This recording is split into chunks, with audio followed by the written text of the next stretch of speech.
Mapagpalang araw po sa inyong lahat. Ngayon po ay araw ng Biyernes, ika-20 ng Setyembre. Pakinggan po natin ngayon ang mabuting balita ng Panginoon.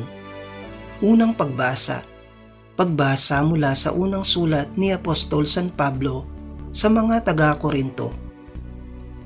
Mga kapatid, kung ipinangangaral naming si Kristo'y muling nabuhay, ano't sinasabi ng ilan sa inyo na hindi bubuhayin muli ang mga patay? Kung ito'y totoo, lilitaw na hindi muling binuhay si Kristo. At kung si Kristo'y hindi muling binuhay, walang kabuluhan ang aming pangangaral at walang katuturan ang inyong pananampalataya. Kung magkagayon, lilitaw na kami mga bulaang saksi ng Diyos. Sapagkat pinatotohanan namin na muling binuhay ng Diyos si Kristo, ngunit lilitaw na hindi ito totoo kung talagang di bubuhayin muli ang mga patay. Kung hindi bubuhayin muli ang mga patay, hindi rin muling binuhay si Kristo. At kung hindi muling binuhay si Kristo, kayo'y hindi pa nahahango sa inyong mga kasalanan at walang katuturan ang inyong pananampalataya. Hindi lamang iyan, lilitaw pa na ang lahat ng namatay na nananalig kay Kristo ay napahamak. Kung ang pag-asa natin kay Kristo ay para sa buhay na ito lamang, tayo na ang pinakakawawa sa lahat ng tao. Ngunit ang totoo, si Kristo ay muling binuhay bilang katibayan na muling bubuhayin ang mga patay. Ang Salita ng Diyos. Salamat sa Diyos. Salmong Tugunan. Paggising ko poong sinta, sa piling mo'y magsasaya. Dinggin mo po, Panginoon, ang tapat kong panawagan. Poon, ako ay dinggin mo. Sa daing ko na tulungan, pagkat ako'y taong tapat, di nandaya kailanman, kaya ako'y sumasamong dalangin ko ay pakinggan.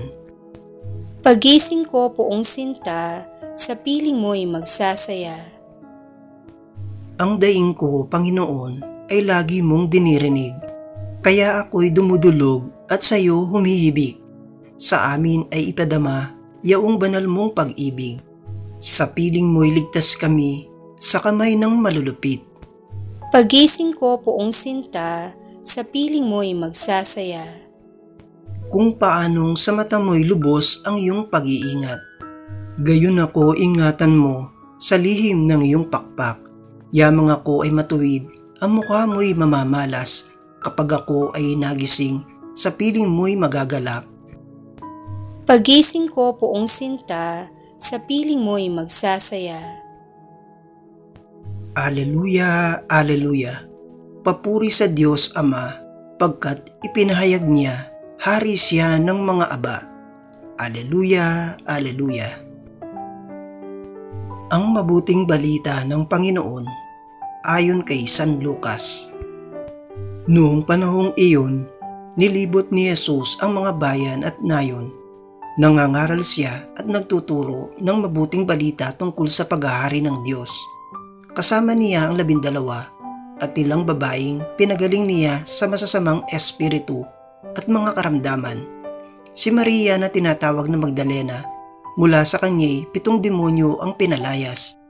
Si Juan ang asawa ni Kusa na katiwala ni Herodes, si Susana at marami pang iba. Ang ari-arian nila ang itinustos nila sa pangangailangan ni Jesus at ng kanyang mga alagad. Ang mabuting balita ng Panginoon. Pinupuri ka namin, Panginoong Hesukristo.